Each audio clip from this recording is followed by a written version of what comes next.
네, 그 옆에 계신 정지영 감독님부터 간단한 인사 말씀 듣고 시작하겠습니다. 반갑습니다, 여러분. 영화 재미있게 보셨습니까? 네. 처음부터 긴장이 많이 됩니다. 외모 비교 당할까 봐. 반갑습니다. 박진영 변호사입니다. 반갑습니다. 어제까지 무대에서 아주 착각하고 있습니다. 무대 인사 연장인 것 같아서. 아무튼 반갑습니다. 네, 오늘에 대한 한 1시간 정도 진행될 예정이고요. 후반부에 객석 질문을 받는 시간과 그 질문에 따른 선물도 준비되어 있으니까요. 마지막까지 자리 잘 지켜주시면 감사하겠습니다. 아무튼 이 소년들은 많이들 아실 텐데요. 전북 삼내에서 있었던 그 나라 슈퍼 3.25 강도 사건, 그리고 2016년에 그 당시 이제 경찰의 강압 수사로 인해서 억울하게 검거됐던 그 3명의 소년들이 무죄를 선고받았던 그 사건을 모티브로 삼아서 영화화가 됐는데요. 사실 이 사건은 많은 분들이 이제 잘 아시는 사건이기도 하고, 또 어떤 분들은 이름은 잘 알지만 사실 그 사건의 실체에 대해서 또 모르시는 분들도 많은 그런 사건이기도 합니다. 아무튼 이 사건을 왜 이렇게 주목하셨는지, 사실 감독님의 전작인 블랙머니 이전에 준비하셨던 작품이라고도 알고 있는데요. 감독님께 먼저 말씀 들어보고 싶습니다. 네, 같은 얘기를 또 해야 되니까. 사실은 박준영 변호사가 이 담당한 사건이잖아요. 제가 약촌 너구리 사건을 그 언론에서 보고 박준영 변호사한테 연락을 했어요. 이거 내가 좀 영화를 만들고 싶은데 안 되겠냐고, 좀 조선을 할 수 없냐고 그랬더니 벌써 다른 사람이 준비하고 있다고. 그래서 포기를 했었거든요. 근데 그 후에 이 삼례 사건이 또 나와서 그 박준영 변호사 담당이에요. 근데 그 약촌 너구리보다 훨씬 더 내용이 풍부하고 깊고 더 아프고, 그래서 이거를 설령 그 영화가 나오더라도 이것을 하는 것이 의미가 있겠다, 이런 생각을 가지고 다시 전화를 해서 이걸 제가 준비하면 안 되겠냐고 했더니 그러면 당사자들한테 얘기를 해보고 연락을 주겠다. 그래서 박 변호사가 그들한테 허락을 받고 저한테 준비하십시오, 이래서 준비한 겁니다. 네, 그럼 박준영 변호사에게도 여쭤보고 싶은데요. 사실 이 사건이 맡으셨던 여러 사건들과 비교했을 때도 뭔가 조금 다른, 좀 특별한 지점이 좀 있지 않나라는 생각이 드는데, 거기에 대해서 좀 말씀 듣고 싶습니다. 먼저 우리 감독님 말씀에 좀 제가 바로잡을 부분이 있는데, 저한테 연락 주셨을 때 이제 저는 재심이라는 영화가 만들어지고 있고 또 이제 또 주인공 되는구나 라고 생각하면서 굉장히 기분이 좋았습니다. 그래서 이제 우리 감독님께서는 당사자들한테 다 허락 받은 줄 알고 계시는데, 일단 먼저 제가 허락했고요. 나중에 제가 당사자들한테 도움 받았다는 걸 말씀드리고요. 이 사건은 일단 사건에서 억울하게 옥살이 하신 분이 3분이고 또 진범도 3사람이고, 근데 참 특이하게도 피해자와 유가족이 재심을 적극적으로 도왔고요. 그리고 이 사건은 지금 어떻게 하면, 어떻게 말해야지 영화가 더 많이 알려질까 고민하면서 지금 이 사건은 참 마음이 아픕니다. 많이 아픈 사건이었습니다. 왜냐하면 법정에서 재판하는 과정에서도 억울하게 옥살이한 친구들의 그 가족들이 울먹이는 장면들을 많이 봤고요. 그리고 또 법정에서 십수년이 지났지만 여전히 경찰들을 두려워하는 모습을 보면서 이 사람이 이렇게 다 똑같은 사람인데 좀 슬펐습니다. 너무 슬펐고, 그래서 좀 두서없이 말을 하는데 참 제게는 여러 생각을 하게 만든 사건이 이 사건입니다. 아까도 이제 그런 말씀 하셨잖아요. 그 영화를 관객으로서가 아니라 관계자로서 보게 된다는 말씀을 하셨는데요. 그래서 조금 그러시지 않나라는 생각이 들기도 하네요. 네, 그럼 그 옆에 이제 박준영 변호사를 제치고 이 영화의 주인공으로 좀 대신 절경 고백을 여쭤보는데요. 그 과거와 이제 현재로 오가고 있는 작품인데요. 이제 과거, 이제 설경구 배우가 연기한 황준철이라고 하는 형사의 별명은 미친개죠. 미친개고요. 거기서 떠오르는 그 캐릭터 하나 있죠. 예전 이제 공공의적에서 연기하셨던 강철중이 이제 떠오르기도 하는데요. 근데 사실 그 당시 이제 강철중이 워낙 인상적이어서 그대로 여러 형사 역할들이 제의가 왔지만 사실 그 당시에 다 거절하셨던 걸로 알고 있는데 사실 이번 작품에 이제 제의를 받으시면서 정지영 감독님께서 강철중 같은 한번 해보자라고 하시면서 이렇게 제안을 하셨던 걸로 알고 있습니다. 그래서 이번에 이 황준철 형사 베테랑 형사죠. 맡으신 어떤 계기랄까 좀 여쭤보고 싶습니다. 일단 그 불호진 화사할 때 저한테 제의가 온 걸로 기억하는데 제가 그때 일장의 엄마에서 거절을 해서 빚이 좀 있었고요. 감독님한테. 그리고 정주영 감독님이랑 같이 한다는 거는 배우로서 되게 영광이었던 것 같습니다. 그 감독으로만 40주년인데 올해가 스텝까지 하면은 50년, 60년이 다 되는 겁니다. 그런 분과 제가 대학 다닐 때도 개봉되는 영화가 있었습니다. 훨씬 전부터. 그 자체가 좀 영광이었고 또 그렇게 강철중이 꼭 걸림돌은 아니었고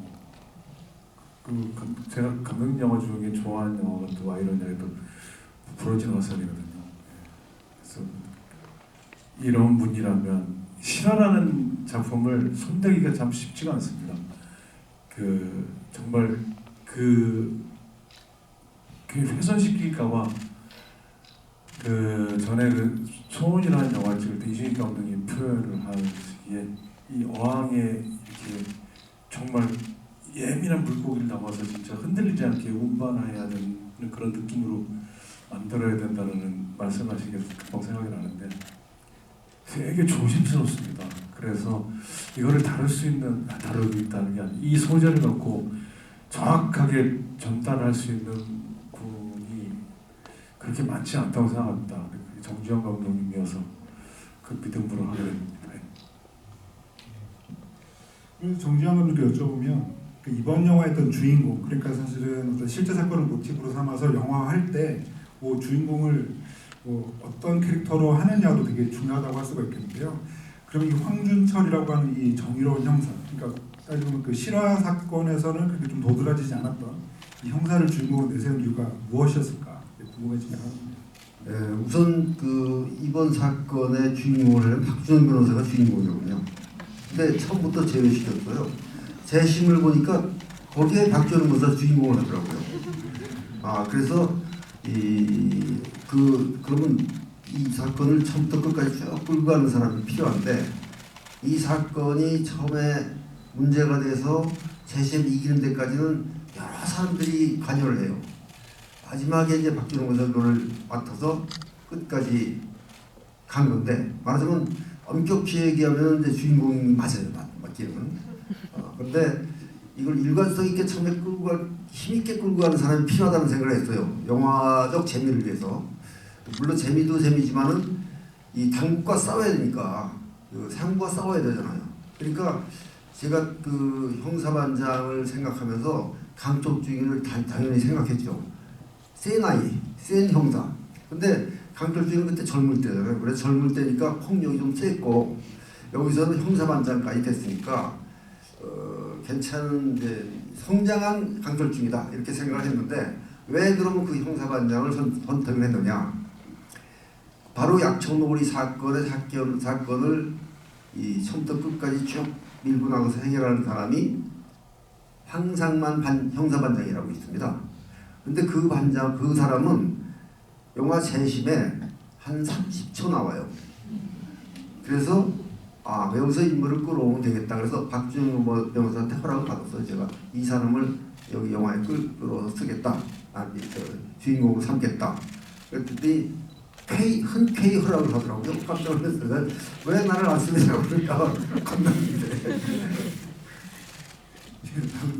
그러니까 재심에서 정우 배우가 이제 이준영 변호사를 연기를 했었는데요. 사실상 주인공이었죠. 그리고 황상만 반장은 아마 박철민 배우가 아마 연기를 하셨던 그런 기억이 있는데요. 그러다 보니까 이번 소년들이라고 하는 작품을 보시면서 뭔가 좀 실제 사건과 좀 달라진 부분이라 그럴까 뭐 이런 것들을 보면서 되게 여러 가지를 좀 느끼시지 않았을까라는 생각이 드는데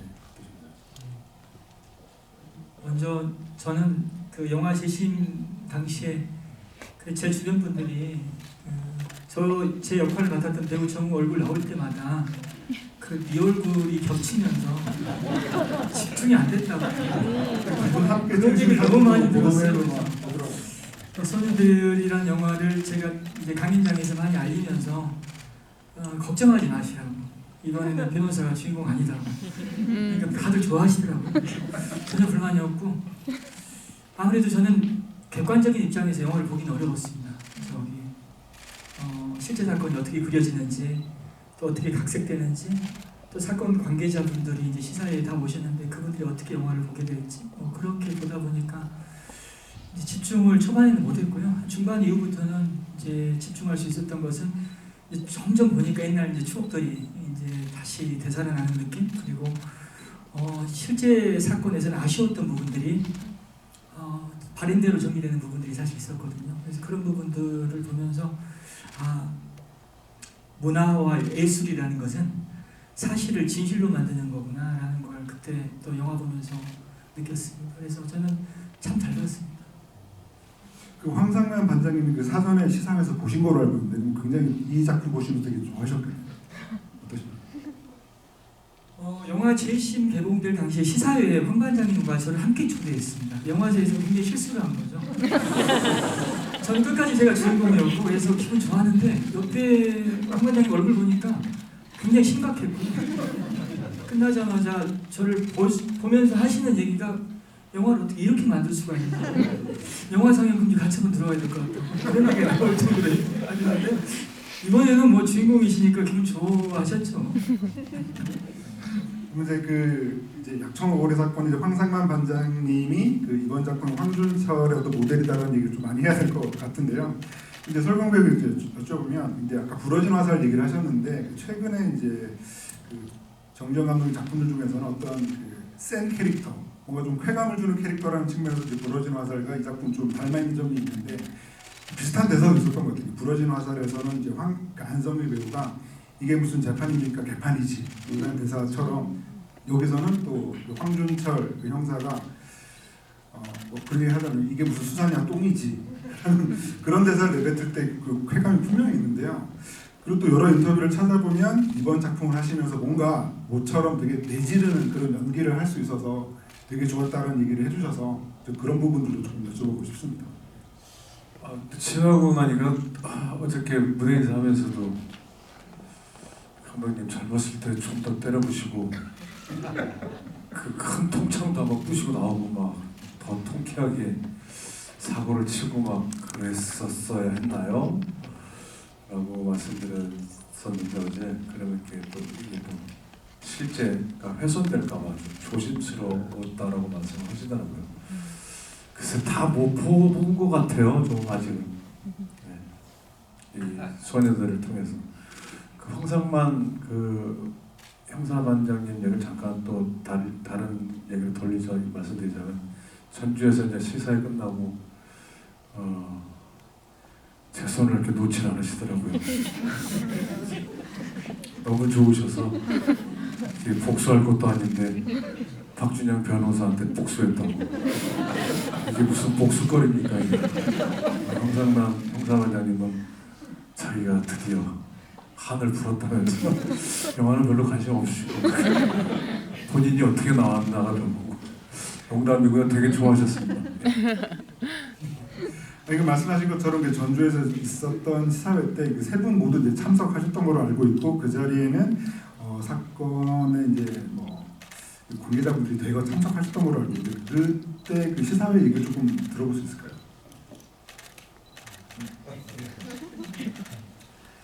네, 이 시사회를 하는데 관계자들이 다 참석을 했기 때문에 저도 좀 이 만든 사람으로서 두렵죠. 각 인물이 각각 어떤 감정으로 이걸 보게 될까. 물론 제일 두려운 건 이제 그 당사자들인데요. 당사자들은 한 사람밖에 안 왔어요. 그때 소년들 중에 한 사람. 영화를 본 한 사람밖에 안 봤어요. 근데 그 친구는 성격이 원래 그런지 저한테 감독님 감사합니다라는 꽃다발까지 보냈더라고요. 그래서 그 마음이 한켠으로 놓였어요. 이 영화를 만들면서 그 감독이라는 게 가장 두려운 게 그 실제 피해자들이나 이런 사람들한테 혹시 또 상처를 주는 건 아닌가. 잊어버리고 싶은 이야기를 다시 꺼내서 그들에게 또 상처를 주는 건 아닌가. 이런 게 가장 도시잖아요. 근데 그 친구가 감사하다는 꽃다발을 줘서 너무 고마웠어요. 그리고 뭉클했습니다. 그리고 뭐 다른 여러분들을 만났는데 저 설경구 씨가 막 다른 사람들 만난 얘기를 재밌게 할 것도 있을 것 같아요. 디렉팅이 들어갔습니다. 감독님께서 이제 디렉팅을 해서 저는 그 생각해 저는 실화를 바탕으로 한 작품을 좀 한 것 같습니다. 근데 작품 전에는 그 분들을 좀 애써 피하는 면이 있는데 공개가 되면 꼭 됐거든요. 신비도 때는 훈련병분들이 다 돌아가셔서 그때 당시 기관병들을 살아계셨던 기관병분들을 만나서 엄청 우시더라고요. 막 진짜. 저는 오히려 사례가 끝나고 실제 그 피해자분들이나 그 유족들 만나면 더 저한테 데미지가 더 막 심하게 오는 것 같아요. 그러면 나영희 사건이라고 했던 그 아버지를 또 뵀었고 또 생일 때는 그 세월호 참사 유가족 분들을 만났는데 지금 막 소름이 막 다시 올라오는데 이번에는 좀 다른 느낌의 어떤 전주 가서 시사회를 했는데요. 그 소년들 중에는 한 분만 오셨고 다른 소년들 그 가족들이 또 몇 분 오셨었고 그리고 그 화성 연쇄살인 사건 8차 사건 누명쓰셨던 최성애 그분도 오셨고 또 낙동강 살인 사건 누명쓰셔서 20몇 년 사셨던 그 정동희 회장님이랑도 한 분도 오셨고 근데 제가 너무 느낀 게 이렇게 웃으세요. 그 정동희 회장님은 내가 들어갈 때 딸이 돌 지났었는데 나오니까 24살이더라고요 하는데 웃으세요. 최성애 그분도 23세 들어갔는데 45세 나왔다. 근데 웃으세요. 자, 이분들이 근데 참 맑으세요. 그래서 그 웃음이 제가 너무 오래 갔어요. 그 만난 후에도. 야, 이분들 그리고 그 우리 소년들 그분도 계속 웃으세요. 야, 이분들 득도란 건가? 이게 경지를 넘어선 건가?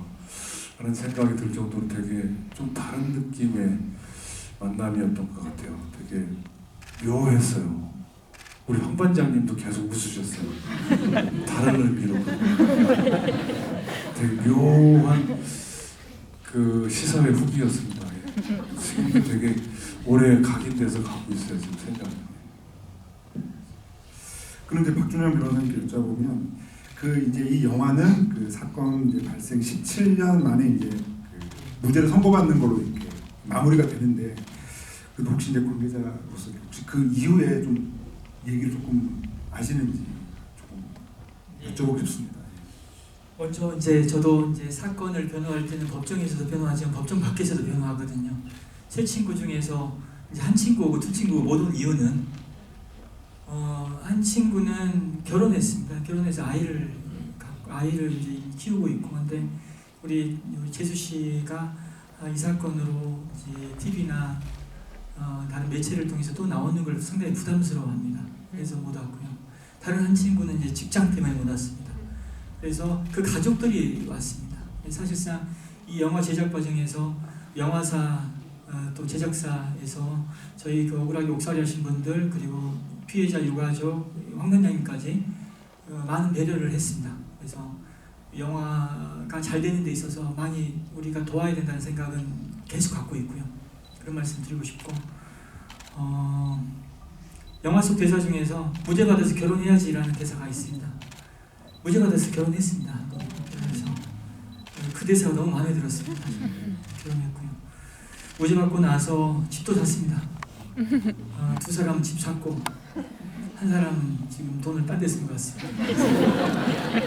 집 사서 지금 가정 꾸리고 살고 있어서 뿌듯합니다, 사실. 그리고 그 이후에 이제 사건 관계자들이 사과를 한 게 있고요. 근데 이제 영화 촬영 당시에는 이제 그런 사과가 최근에 있다 보니까 반영이 안 되는 건 너무나 당연하다고 생각합니다. 그리고 사건 관계자들이 영화 보시고 나서 다들 좋아하셨습니다. 영화 리뷰를 저는 사실 제가 주인공이 아니니까 관심이 없을 줄 알았는데 자주 찾아보게 돼요. 자주 찾아보면서 영화에서 그 이제 점점 이제 심파로 간다라는 그런 비판이 있던데 마지막 장면을 또 너무 과하다라는 얘기도 있었는데요. 사실 사건 관계자분들은 다들 마지막 장면이 좋았다고 했습니다. 실제 사건에서 법정에서는 제대로 말을 못했습니다. 그들은 여전히 위축된 상태였거든요. 근데 법정에서 공권력을 지목하면서 당신들 잘못 인정하라고 그들 목소리로 얘기를 하거든요. 그런 부분들 다들 보면서 그 장면들을 가장 좋아했습니다. 그래서 우리 사건 관계자들이 가장 감동했던 장면이라고 생각해 주시면 좋겠습니다. 그 장면에 대해서 제가 변명 아닌 변명을 해명을 하고 싶은데요. 사실은 그 이 시나리오에 우리는 살인자가 아니다 라는 말은 있어요. 근데 그 이후의 상황을 제가 연출을 하기 어렵더라고요. 그래서 그 새 연기자, 그 감정이입을 이제 세 했으니까 연기자들한테 나는 살인자가 아니다를 외치고 나서 한번 해봐라. 법정실에서 해봐라. 그랬더니 자리에서 박수하고 나오더라고요.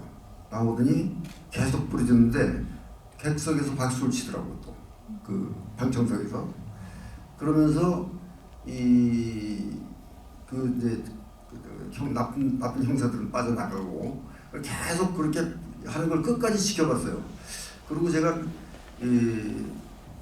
그렇게 하는 걸 보고서 이게 너무 오바가 아닌가 이런 생각을 했어요. 그래서 이걸 어떻게 연출하나 고민을 하다가 어떤 생각을 했냐면 내가 지금 이 감독이나 관객이나 내가 객관적으로 보고 있는 게 아니라 저 애들이라면은 저렇게 미치고 나서 어떻게 했을까? 가만히 생각하니까 한 번 외치면 터지겠더라고요. 하는 게 아니고 쟤들이 하는 행동이 맞겠다는 생각이 들었어요. 저 아이들은 5, 6년 감옥에 살다 나왔고 계속 살인자 소리를 듣고 살아왔단 말이죠. 그래 한번 저렇게 외치면 아닌 게 아니고 법정에서 뭐라고 누가 말리더라도 터져나올 것이다. 그래 저 아이들의 마음을 존중하자. 그래서 그렇게 찍은 거거든요. 그런데 그거를 보고 관객들이 그때 우는 사람이 있어요 혹시? 음을 흘린 사람. 네. 그러니까 그런 사람도 있는 반면 그건 너무 심판이냐 이렇게 얘기하는 사람도 있어요. 근데 나는 그런 순간에 그들의 가슴 속에 탁 들어가는 관객이 진짜 영화를 제대로 보는 관객이 아닌가라는 생각합니다. 제대로 보신 관객들이 굉장히 많으십니다. 저도 이제 그 장면이 굉장히 좋았거든요. 이 영화의 클라이막스이기도 하면서 그 실제는 이제 그 소년들이 법정에서 되게 우물쭈물하고 되게 조금 영화에서 보는 것처럼 그러질 못했는데 영화에서 이제 우리는 살인자가 아니다라고 외치는 그 장면이 좋았던 이유는 이거 예를 들면 살인의 추억의 마지막 장면 같은 경우도 그 실제와는 다르지만 그 마지막에 배우가 카메라를 쳐다보면서 아직 잡히지 않은 범인을 쳐다보는 노려보는 그런 시선이잖아요. 그것처럼 이 작품도 변호사님께서 말씀하신 것처럼 그 실제 사건 어떤 관계자들 이런 분들이 보면 얼마나 이렇게 카타르시스가 되었을까 그런 생각을 하면서 저는 그 장면에 주는 쾌감이 굉장히 컸던 것 같습니다. 저도 한 말씀 더 드리면 그 살인의 추억에서 그 백광호라는 인물이 현장 검증할 때 경찰이 시나리오대로 하던 중에 그 현장에 왔던 아버지가 네 아니잖아, 너 범인 아니잖아라고 외치니까 거기서 범행을 부인하면서 이제 현장 검증이 아수라장이 되거든요. 믿어주는 사람이 있고 지원해주고 의지할 사람이 있으면 억울함을 얘기할 수 있다는 거죠. 법정에서도 사실 방청석에서 그 함께했던 분들의 어떤 지지와 응원이 그들이 용기를 내게 만들었고 또 이제 그렇게 스스로 목소리를 낼 수 있게끔 했다고 저는 생각합니다. 근데 그 마지막 장면에 대해서 이제 설명구 배우분께서도 어떻게 보셨는지도 좀 여쭤보고 싶습니다. 저는 상당히 촌스러울 거라고 생각했었습니다. 이 대사가 너무 직설적이어서 나는 살인범이 아니다. 그렇게 막 질러대는 소리가 와 이걸 어떻게 해야 되나. 감독님이 그 전에 법정신을 저보고 어떻게 할 거냐고 그래서 제가 어떻게 하나 해봐야겠어요. 저도 솔직히 그 아이들이 어떻게 이거를 치를지 이렇게 직접적인 말들을 되게 걱정이 됐었는데 저는 그때 찍으면서 객석에서 눈물이 나더라고요. 저도 어느 순간 훅 오더라고요. 그래서 조금 다른 제 생각과 제 머리로 생각했을 때와 좀 다른 경험을 했던 것 같아요. 그 어눌한 그 말들이 되게 가슴에 와닿더라고요. 그래서 어느 매체에서 인터뷰할 때 어느 장면이 가장 좋냐고 했을 때 저도 마지막 장면이라고 했었거든요. 그 외치는 장면들이 내가 머리로 생각했을 때와 제가 직접 촬영했을 때 현장은 달랐다. 저 마음에 확 왔다라고 설명을 하면서 그렇게 말씀드린 기억이 있습니다. 저는 이제 감독님께서도 이제 마지막 장면이 어떻게 그런 식으로 가게 됐는지 이렇게 말씀해 주셨잖아요. 그러니까 저는 몰랐던 부분인데 그런 얘기를 듣고 있으니까 뭔가 이 영화의 마무리는 그렇게 되는 게 이 영화의 운명 같은 거가 아니었을까라는 생각을 좀 해보게도 됩니다. 그리고 또 이제 세 분께 좀 같이 여쭤보고 싶은 게 있는데요. 이게 뭐 이런 줄은 어떨지 모르겠는데 보통 이제 영화의 주인공을 보면 감독의 모습도 담겨 있고 그 주인공을 연기한 배우의 모습도 담겨 있고 그렇다는 생각이 드는데요. 그런 점에서 이제 황준철이라고 하는 이 형사가 그 영화 속에서 많이 듣는 대사가 그런 거잖아요. 여러 사람 피곤하게 하지 말고 적당히 해라. 뭐 이런 얘기를 많이 듣게 되는데 사실 저는 여기 계신 세 분이 평소에 좀 그런 말을 좀 많이 들으시는 분들이 아닐까. 뭔가 그 황준철의 모습 안에는 정지영도 있고 박준영도 있고 설경구도 있지 않을까라는 생각이 드는데 너무 좀 황당한 질문일 수도 있겠는데 어떻게 생각하시는지도 좀 여쭤보고 싶습니다. 세 분께 다 여쭤보고 싶습니다. 박준영 변호사님은 안 계신 것 같고 광상만 형사원장님은 들어있는 것 같습니다. 그분도 진짜 파출소로 좌천되고 그런 뇌경색까지 생기셨다고 하더라고요. 스트레스로 좌절당하고 몸과 마음이 다 피폐해지고 소주 한 5-6병을 먹지 않으면 잠을 잘 수가 없었고 이렇게 이 언어 쪽으로 이렇게 뇌경색이 오셔가지고 정말 고생을 많이 하셨더라고요. 그리고 집에 월급을 한 번도 갖다 준 적이 없다고 사모님이 일르시더라고요. 수사비로 다 쓰셨다고. 아직은 대한민국 그렇게 훌륭한 경찰분들이 훨씬 더 많다고 생각합니다. 그리고 정지영 감독님은 그 황준철에 있을 겁니다. 정지영 감독님은 늘 사회적 메시지를 영화를 통해서 던지는 분이시고 이 영화를 뿐만 아니고 그 적극적으로 사회 참여를 하시는 감독님이시거든요. 사회에서 어떻게 답답해하고 말하기 두려워할 때 그럼 내가 할게라고 하시는 그런 분이셔서 분명히 황준철이 정지영 감독님이 있습니다. 잘 안에. 저는 이 황준철 반장처럼 그렇게 허덜적이지는 못해요. 그런데 이런 말을 많이 들었어요. 영화 감독을 해오면서 다른 사람을 고생시키니까, 즉 가족들을 고생시키니까 영화를 그만두고 다른 걸 사실은 제가 방송국 PD도 해봤고 대학 선생도 해봤고 그랬는데 그런 것을 좋아하죠. 가족들은 영화 감독보다는 그런 쪽을 권유는 많이 받았어요. 근데 제 고집을 못 꺾었죠. 그런 건 있습니다. 참고로 거의 뭐 황준철처럼 저돌적이 아니라고 말씀하셨는데 다 지난 이야기니까 말씀드릴게요. 정말 그 유아인 비칙배 때문에 그 한국 영화 위기가 있었을 때 감독님이 또 나서셨죠. 총 기획을 하시고 극장에 뱀을 풀어라 그런 사건에 기획자시고 아주 저돌적이시네요. 그렇죠. 영화 속에는 이제 신 변호사로 이렇게 성배를 바뀌긴 했지만 그래도 저는 이 황준철 주인공 안에 박준영 변호사도 있지 않나라는 생각이 드는데 어떠신가요? 편집장님께서 좋게 또 말씀해 주시니까 하지만 현실은 또 식시해야 되잖아요. 일단은 영화의 주인공이 아니다 보니까 제가 바로 공통점을 찾기는 어려울 것 같고요. 근데 저는 이제 영화 홍보를 하러 다니면서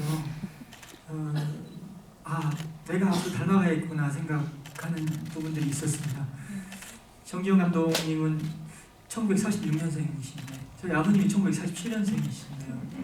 돌아가신 지가 20년 넘었습니다. 근데 아버님 같은 분이신데 내가 잘할 수 있는 일, 좋아하는 일을 이렇게 또 오랫동안 할 수 있다는 거 저는 감동이었습니다. 그래서 앞으로 저도 언제까지 변호를 할지 모르겠지만은 잘 내가 관리하면서 이분 닮아가야겠구나 생각했고요.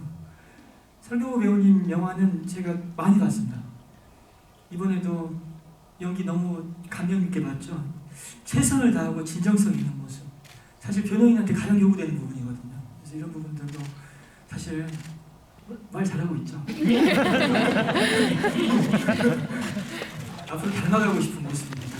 그리고 한 말씀 더 드리면 사실 이 영화가 이제 몇 년 전에 개봉이 됐어야 되는데 이제 코로나 때문에 늦춰졌거든요.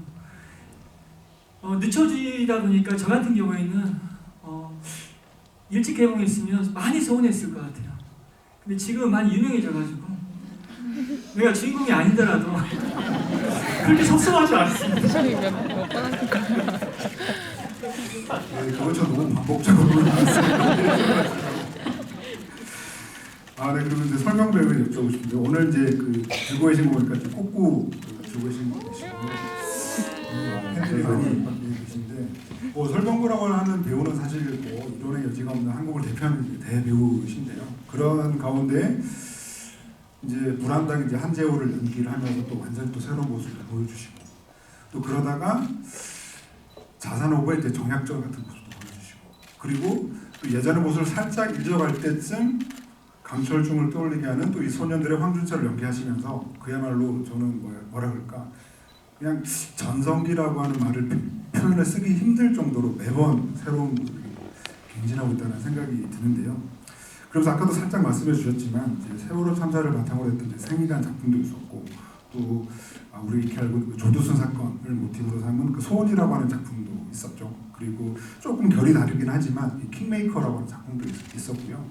또 소원 같은 경우에는 사실 우리가 익히 알고 있는 조두순이라고 하는 캐릭터를 아무도 연기하지 않을 게 뻔하기 때문에 강성의 배우라고 하는 그 연극계 배우분을 이렇게 또 직접 또 캐스팅하는 출연 제의까지도 하면서 그 영화가 완성됐다고 알고 있습니다. 그러니까 그런 점들을 보면 사실은 한 명의 배우가 늘 좋은 작품 있으면 한다 이런 의미이기도 하지만 그런 흐름들을 보면 최근에 그래도 뭔가 이제 설경구 배우를 보면서 이렇게 느끼게 되는 뭔가 좀 든든함 이런 것들은 뭔가 그래도 한국 영화계 어떤 중견 배우로서 어떤 책임감 같은 것도 조금 있지 않나 라는 생각이 들어서 사실 제가 너무 이렇게 곤란한 질문을 드렸을 수도 있는데 혹시 어떻게 생각하시는지 여쭤보고 싶습니다. 그렇게 큰 책임감 갖고는 하지 않습니다. 좋은 영화 하나 의미 있는 영화를 하는 거에 또 제안이 와서 고민스러운데 어떻게 할 수밖에 없게 되더라고요. 그래서 그러면서 그래도 나한테 와서 이렇게 또 의미 있는 작품을 하게 해주셔서 되게 감사하다. 생일 같은 경우는 사실은 거기 다른 배우 캐스팅이 됐었어요.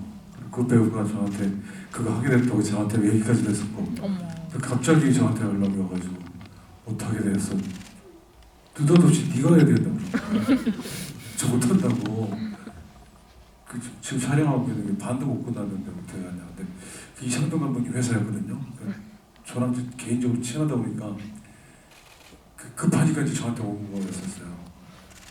그래서 어떻게 스케줄을 막 급하게 정리하고 하게 된 걸 하는 걸 보면서 이게 할 수가 없는 건데 하는 거 보면서 아 내가 이거 해야 되나 보다라는 생각을 하면서 또 하게 되더라고요. 그럼 이제 마지막으로 감독님께 질문 하나 드리고 이제 객석 질문 받으려고 하는데요.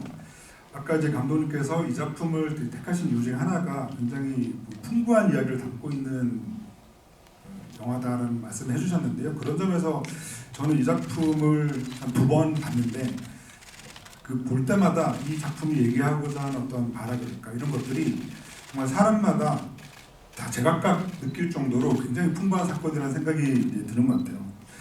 그래서 처음에는 이제 국가 권력의 어떤 부당함 뭐 이런 것들 얘기하는 작품으로 생각을 했다가 조금 더 이제 좁혀 들어가 보면 사실 이 작품에서 이제 억울함을 벗게 되는 계기 중에 하나가 그 이 아이들이 누가 봐도 범인이 아닌 것 같다라고 또 확신했던 누군가가 있었던 거잖아요. 그것처럼 모든 게 다 끝났다고 생각할 때 끝나지 않았다라고 느꼈던 정말 이름 모를 누군가가 있었기 때문에 이런 것들이 만들어지게 된 것이기도 하고 저는 또 이제 다시 봐서 느끼게 되는 거는 그 이제 예전에 그 나라 그 3년 나라 슈퍼를 이 영화 속에서는 우리 슈퍼로 바꿨잖아요. 그러니까 그게 합치면 이제 우리나라가 되는 건데 그러니까 그런 것들도 사실은 되게 심플하지만 되게 여러 가지 의미를 담고 있는 것 같고 그리고 또 보면 볼수록 그런 것 같으니까 그 대한민국을 지금 살고 있는 사람이라면 그 누구도 이 한 톨의 억울함도 없이 살아가야 되는 거 아닌가 그런 게 국격 아닌가라는 생각이 들기도 하면서 저는 볼 때마다 이 영화가 얘기하고자 하는 바가 정말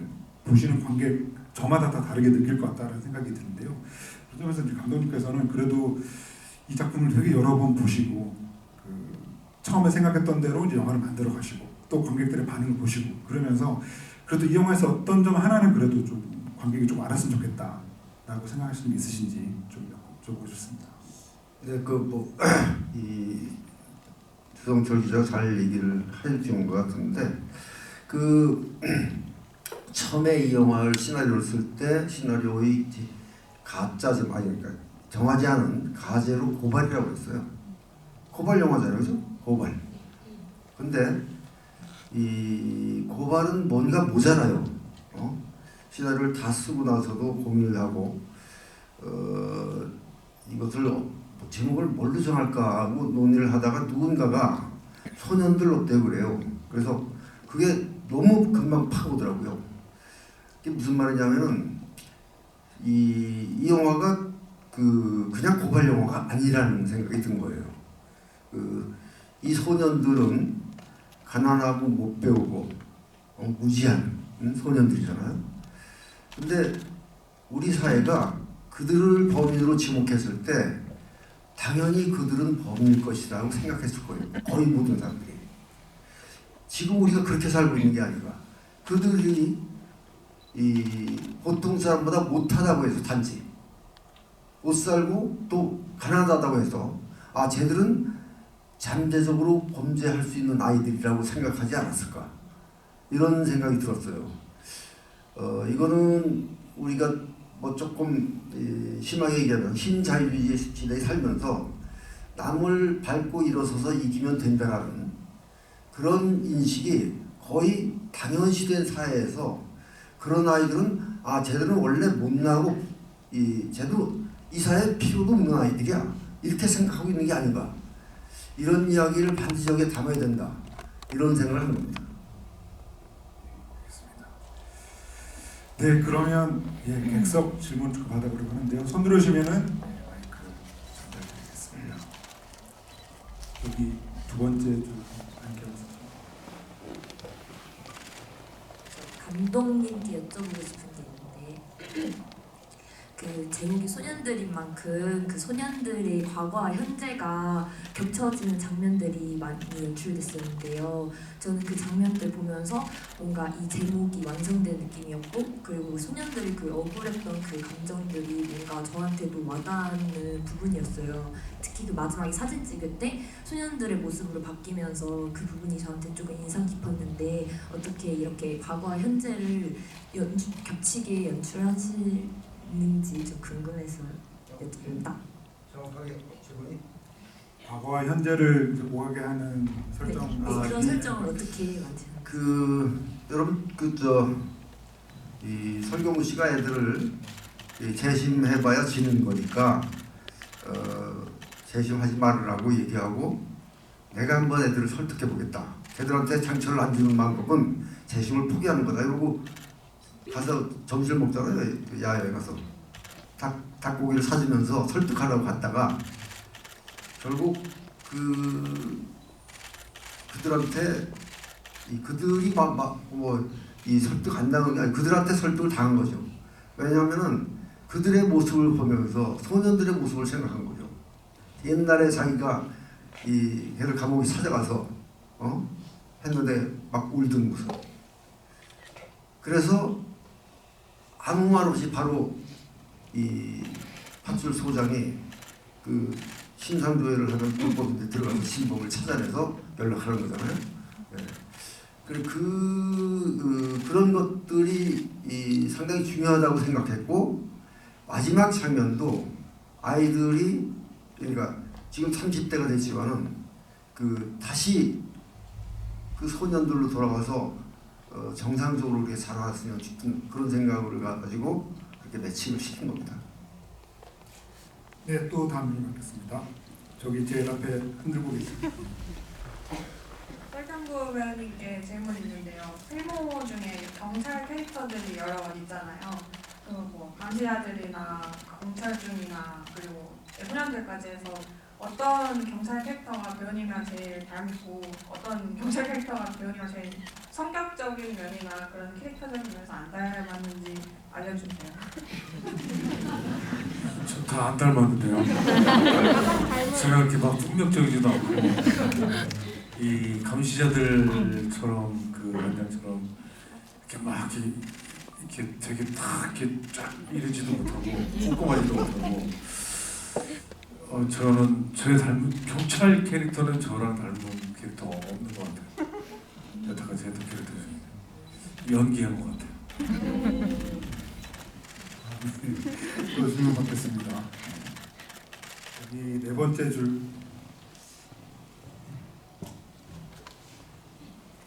너무 잘 봤습니다. 제가 사실 고향이 전주이고 고향집이 지금은 옮긴 예전 지방법원 자리 바로 맞은편 집이었어요. 그래서 굉장히 몰입을 하면서 봤는데 사실 전주 사투리가 뉘앙스를 살리기 어렵거든요. 근데 설경구 배우님께서 그걸 굉장히 잘 살려주셔서 처음에 굉장히 깜짝 놀랐습니다. 그리고 변호사님은 예전에 말하는 대로 출연하셨을 때 굉장히 멋있는 분이라고 생각했는데 이렇게 실제로 뵙게 돼서 너무 영광이고요. 질문은 감독님께 드릴 건데 네, 멋있는 변호사님이 계신데 왜 역할을 그렇게 축소를 하셨는지는 아까 사실 조금 말씀해 주시긴 했는데 그리고 왜 여성분으로 설정하셨는지 궁금해서 질문 드렸습니다. 이 여성으로 선택한 거는 제가 잘못 알고 여성이 관계했다라고 생각하고 잘못 알고 선택을 했는데 알고 보니까요 조금 아까 새로운 사실을 발견했어요.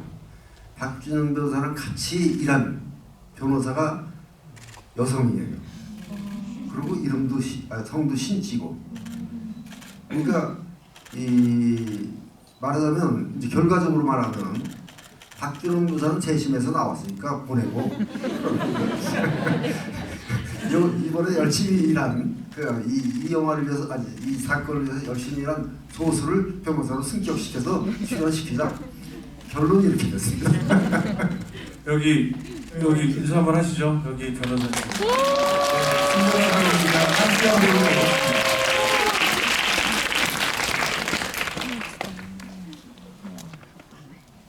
사투리 칭찬해 주셔서 감사드립니다. 제 그 댓글 안 보는데 몇몇 사투리 이상하다고 해서 제가 답답해 죽겠더라고요. 나는 잘했다기보다 제가 외가가 군산이거든요. 그래서 듣는 귀가 있거든요. 어렸을 때부터. 그리고 친가가 또 장항 그쪽에서 같은 비슷한 사투리 뉘앙스여서 제가 서쪽은 좀 자신 있다고 그랬는데 갑자기 그걸 듣고 있어서 저는 억울한데 어디 가서 말씀 좀 잘해주세요.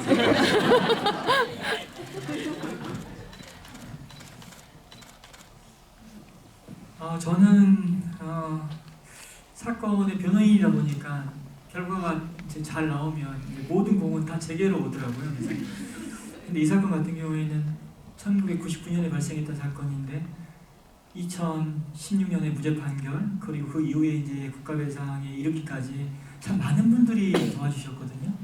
그래서 이제 그런 분들이 저는 많이 부각됐으면 좋겠다는 생각이 언제부턴가 들더라고요. 그래서 전혀 불만 없습니다. 전혀 불만 없고 오히려 다른 분들이 많이 부각이 돼서 다행이고 여성 변호사님이니까 좀 좋았습니다.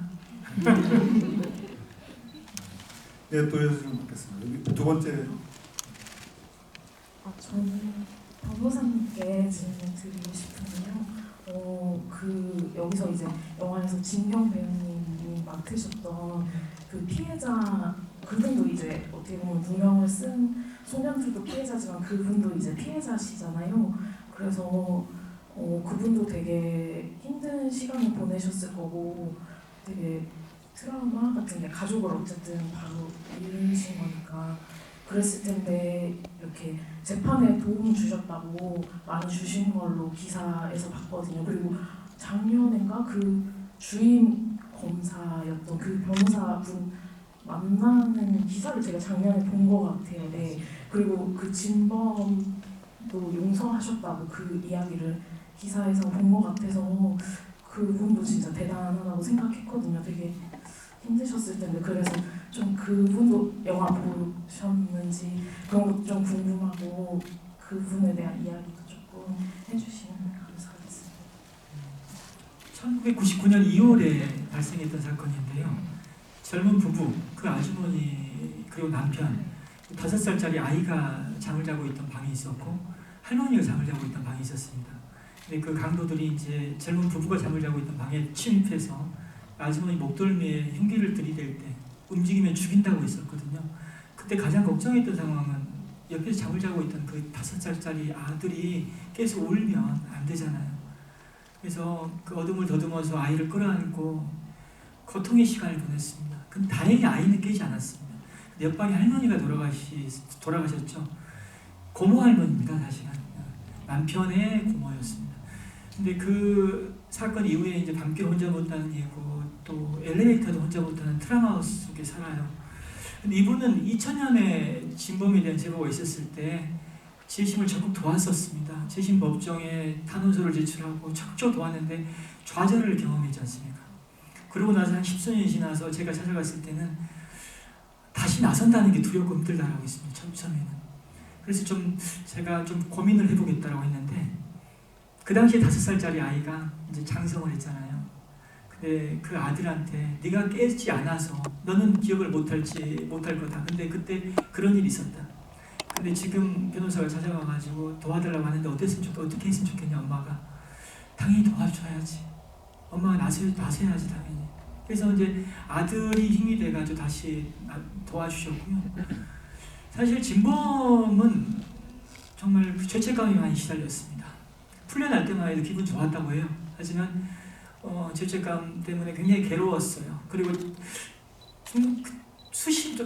이틀만 하면 또 사건이 뭐 그것이 알고 싶다 PD수첩을 통해서 계속 나왔었거든요. 그래서 언젠가는 연락이 오겠고 또 나설 수 있었으면 좋겠다라는 생각이 있는데 제가 연락을 했고 죄책감 때문에 내가 자백을 해야겠다라고 했었습니다.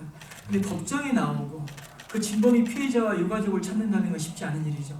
법정에 출석해서 증언하는 건 굉장히 의미가 있는 일인데 진범도 굉장히 힘들어했었습니다. 근데 피해자 유가족분들이 우리가 용서해 줄 테니까 최선을 다해서 재심을 도와라라고 했습니다.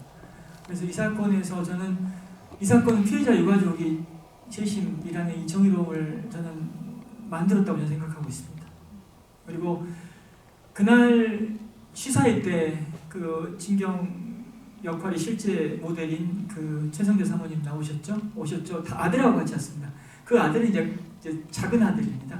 작은 아들은 어떻게 이 사건과 또 인연이 있냐면은 이 사건은 부산지검에서 재수사가 있었고 그 당시에 아이를 업고 가서 그 부산지검에서 진범 목소리를 확인했었습니다. 그때 그 엄마 등에 엎혀있던 아이였거든요. 근데 그 아이가 이제 영화를 보고 많이 울었습니다.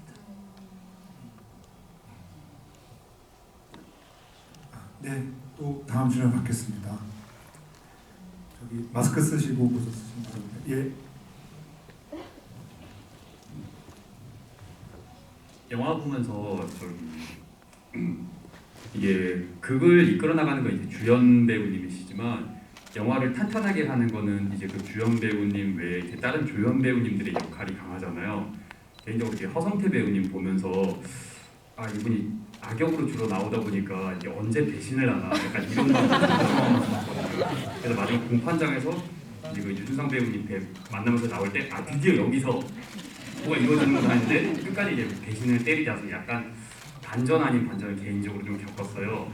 근데 금방 말씀드린 배우님 외에도 저기 나온 진경 배우님, 유준상 배우님, 여배란 배우님 외에도 뭐 이호철, 뭐 하동원 배우님, 그리고 한수진 배우님 너무 좋은 조연 배우님들이 역할을 많이 해주셨잖아요. 그런 배우분들이 거의 어벤져스급으로 많이 모인 데에 대해서 감독님이 어떻게 그런 배우님들을 다 캐스팅을 하셨는지 그게 좀 궁금합니다. 네, 우선 제가 복이 많은 거죠. 네, 많은 사람들이 도와줬고 허성태는 설경구 씨가 캐스팅을 했고요.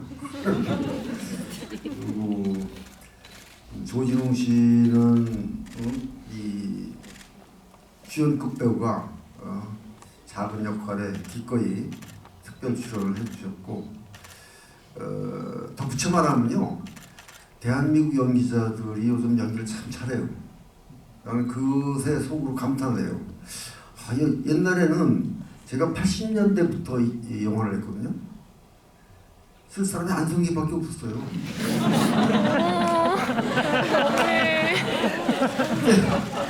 지금은 진짜 잘해요, 연기자들이. 단역부터 조역, 주연급 모두. 그래서 이런 생각을 해봤어요. 한국 사람들이 원래 끼가 많은 사람들인데 이게 그동안 얽물려 있었구나. 그래서 이 서서히 이 문화적으로 강국이 되는 거를 느끼면서 그게 터져나오기 시작하는구나. 그래서 저는 캐스팅할 때 사실은 꼭 유명한 배우들이 아니어도 어느 배우들에도 다 서로 소통만 잘 되면은 뛰어난 연기를 보여줄 수 있다는 생각이 들어요. 그래 영화를 만드는데 연기자 때문에 고생하지는 않아요. 그 허성태 배우는 오징어 게임 시기를 좀 겹치는 거죠. 그 출연. 네, 오징어 게임 찍을 때 이 영화를 찍었어요. 이 영화를 말하자면 찍으려면 스케줄 맞추기가 좀 힘든데도 불구하고 자기가 꼭 스케줄 맞추겠다고 이제 설경 배우가 캐스팅을 하니까 더 부담이 됐겠죠. 그것도 사실 또 서인국 배우의 팬들도 되게 많아서 서인국 배우도 사실은 쉽지 않은 캐스팅. 서인국 배우도 마찬가지예요. 저는 서인국이가 이거 뒤에 잠깐 이제 물론 이 역할은 중요한 역할이지만 할 줄 몰랐거든요. 근데 선뜻 자기 하겠다고 그래서 뜻밖이었고 또 거기에 이 재심이라는 그 약초머리 사건에 황반장으로 나오는 짧게 나오는 박철민이 그 사람은 여기서 나쁜 형사로 나오잖아요, 그죠? 잠깐 나오지만은 그분도 특별 출연한 거예요. 한번 꼭 하고 싶다고. 그러니까 진짜 황반장 역할인데 황반장을 야단치는 역할로 나오죠. 그리고 마지막에 박원상 씨 특별 출연을 해주셨고, 그래서 전부 제가 복이 많은 셈입니다. 네. 참고로 한 말씀 드리면 그 서인국 배우의 실제 모델은 또 진범이지 않습니까? 자백하고 법정에 증언하고 그 진범도 만족합니다.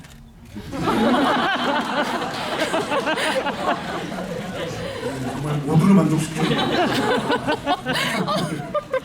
네, 또 이어서 들어가겠습니다. 네 번째 줄.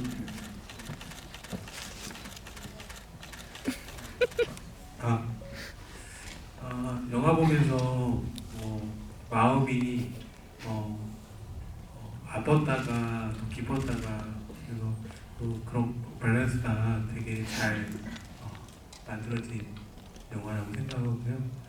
영화 보면서 좀 아까 얘기한 그 변호사님이 많은 아까 피해자나 이런 분들이 만족하고 있다는데 제일 중요한 경찰이나 검찰 부분들 공소시효 때문에 넘어갔잖아요.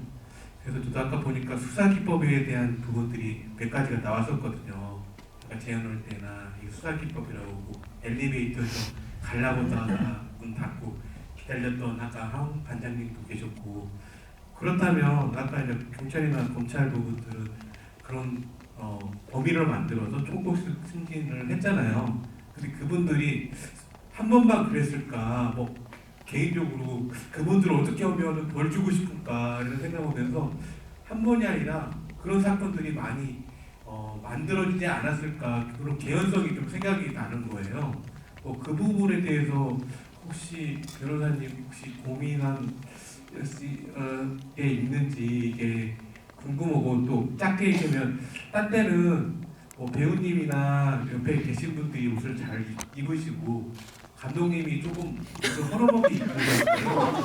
그래서 감독님이 좀 다른 분들을 좀 배려하려고 좀 돋보이기 위해서 그런 거 아닌가 했는데 오늘은 제일 잘 입으셨대요. 제가 40년에도 지금 계속 봤었는데 지금까지 본 것 중에 최고 잘 입으셨어요. 뭐 특별한 어떻게 있는 건지 궁금해요.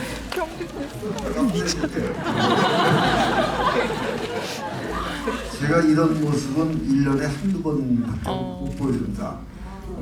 그래서 여러분들이 정지영 감독을 좋아하든 않든 드물게 보는 모습을 여러분들이 보고 있는 거예요. 무슨 행사가 있어가지고요. 이렇게 그거 나왔습니다.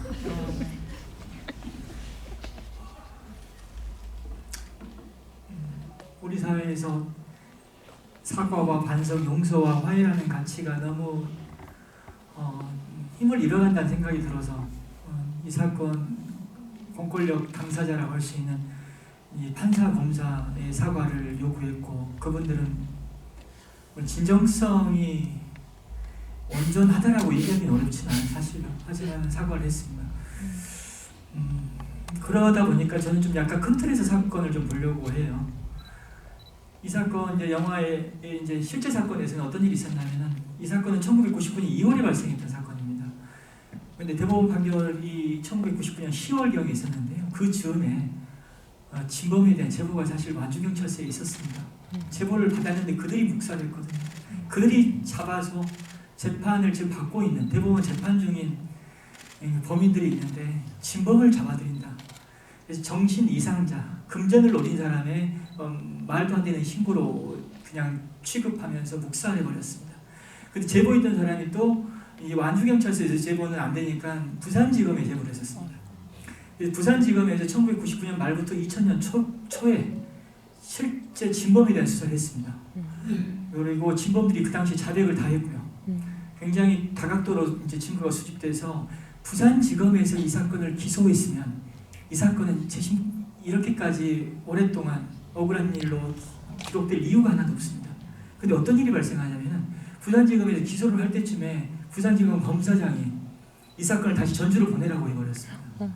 근데 전주로 사건을 다시 보냈고 전주지검에서 그 사건을 다시 맡은 사람이 당초에 이 사건을 수사했던 검사였습니다. 그러면 저는 그 사람한테 다시 맡기니까 이건 사건을 바로잡으라는 얘기는 아니잖아요. 그렇게까지 사건을 돌려보내고 그 사람이 다시 맡게끔 하는 데 있어서 가장 큰 힘으로 결정적 역할을 했던 사람은 부산지검 검사장. 근데 그 사람이 왜 사건을 돌려보내라고 했냐면은 사건이 발생했을 당시에는 그 사람이 전주지검 검사장이었습니다. 그러니까 자기가 수사 지휘하고 최종적으로 결정했던 사건이 이제 부산지검에서 뒤집히려고 하니까는 전주로 보내버렸죠. 그러니까 이 사건에 가담한 참 많은 사람들 중에서 저는 그 사람이 많이 알려지지 않았거든요. 근데 가장 큰 책임자라고 저는 생각하고 있고요. 이 사람은 권력의 거의 정점까지 갔습니다. 그래서 그러니까 경찰과 검찰의 어떤 잘못을 끝까지 묻지 못한 부분도 아쉬운 부분이긴 하지만 사건에 가담한 참 많은 사람들의 어떤 문제점들이 그들이 이제 묻히는 거죠, 사실요. 그런 부분들도 개인적으로는 아쉽긴 합니다. 네, 아쉽지만 시간 관계상 마지막 질문을 받아야 될 것 같습니다. 세 번째 줄 마스크 쓰신 마지막 질문 하겠습니다. 변호사님한테 질문 드리고 싶은데 정장 감독님처럼 이제 실제 사건을 영화화하려고 뭐 준비를 하는 많은 감독들도 있을 거고 한데 그렇게 실제 사건을 영화화하려는 창작자들한테 실제 사건과 관련이 되신 분으로서 하고 싶은 당부의 말씀이 있다면 어떤 건지 궁금합니다. 저희가 좀 일찍 눈을 떴으면 정말 실제 사건으로 영화화할 수 있는 실제 사건들을 잘 정리해 놓았으면 그게 참 돈이 됐겠구나. 많이 들어요.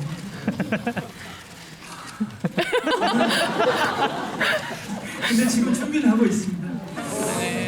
근데 어떤 생각을 하게 되냐면 일반 사건은 영화하면 일반 사건도 사실 영화화 했을 때 의미가 있는 사건들이 꽤 있을 것 같아요. 근데 재심은 정말 의미가 큽니다. 왜냐하면 긴 시간 동안 또 많은 사람들이 가담을 하고 여기에 희노애락이 다 들어있거든요. 근데 그런 자료들을 좀 한 사람 한 사람 그 캐릭터 실제 사건의 인물들을 잘 탐구하면 현실이 영화고 영화고 현실이다.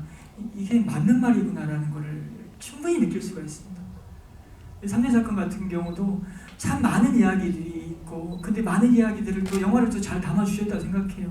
근데 아직도 이 실제 사건에 엄청 의미 있는 내용들이 많이 지금 묻혀 있습니다. 사실. 그걸 제가 잘 정리해서 다른 분이 또 다시 다룰 수 있게 하겠습니다. 네, 이준영 변호사가 등장하는 재심은 넷플릭스 왓챠 TV 항상 가능합니다. 네, 그럼 이제 슬슬 대부분 마무리 말씀 드리면서 마무리하려고 하는데요. 아까 이제 모두를 만족시킨 영화라고 하는 의미는 사실 이 영화를 보신 많은 분들이 다 각기 다른 주제로 이 작품을 이해할 수 있을 것 같아요. 그만큼 정말 풍부한 영화라는 생각이 들고 볼 때마다 그 의미가 달라지는 작품이라는 생각이 들어서 저도 한번 더 볼까 하는데요. 아무튼 오늘 정말 그 흥미로운 얘기 그리고 재밌는 얘기 들려주신 세 분의 그래도 이제 마지막 그 일사 말씀을 듣고 마무리하겠습니다. 설경구 외국부터 듣겠습니다. 예, 오늘 늦은 시간까지 감사드리고요. 그 실제 그 피해자 유가족 가족 중에 사위분이 막내 사위분이 이번에 전주 가서 잠깐 대화를 나누는데 많이 우셨답니다. 박준영 변호사님을 뵙고 많이 우셨답니다. 너무 돈이 없어서 너무 가난해서 제가 처음 이 영화 때문에 처음 뵀을 때도 뭐 먹고 살려고 물어봤을 정도로 그래서 우셨답니다. 이 사건 때문에 온 게 아니에요. 재심이 없는 세상에서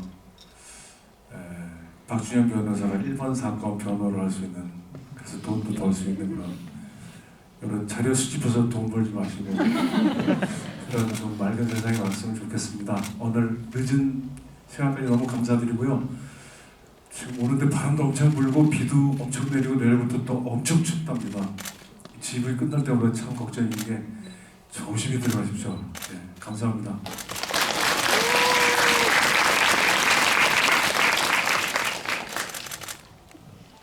먼저 우리 감독님 그리고 영화를 만드시는데 정말 애를 쓰신 분들께 감사드립니다. 엔딩 크레딧 올라갈 때 저는 참 많은 사람들이 함께했구나 감동이었고요. 그래서 이분들이 이 영화를 통해서 또 힘을 얻어야 되고 또 도약해야 되는데 그래서 많은 분들이 봐주셨으면 좋겠다는 생각을 또 하게 됐습니다. 어떤 사람을 평가함에 있어서는 그 사람보다 낮은 위치에 있는 사람한테 물어봐야 됩니다. 높은 위치에 있는 사람한테는 그 사람에 대한 온전한 평가를 들을 수가 없습니다. 한 사회에 대한 평가 그리고 우리 사법 시스템에 대한 평가도 가장 낮은 사람이 겪고 있는 현실이 실상일 수 있습니다. 뉴스를 장시간